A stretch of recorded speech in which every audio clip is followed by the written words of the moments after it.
Pemirsa, dikabarkan hilang selama 1 minggu, Gubernur definitif Sulawesi Selatan Andi Sudirman Sulaiman mengaku sedang kontrol kesehatan di Singapura. Hal ini terungkap setelah sang gubernur muncul di akun media sosial pribadinya. Demi Allah saya bersumpah. Demi Allah saya bersumpah.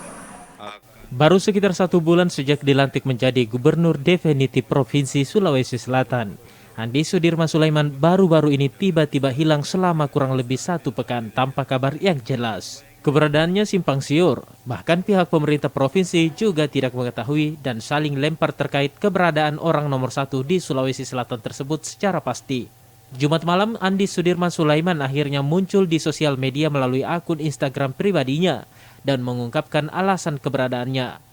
Saat ini saya juga dalam keadaan kondisi kontrol kesehatan di Singapura saat ini, dan tentu kami masih perlu untuk bertemu dengan dokter, termasuk dalam bagaimana kemudian konsultasi dan kemudian juga perawatan kesehatan.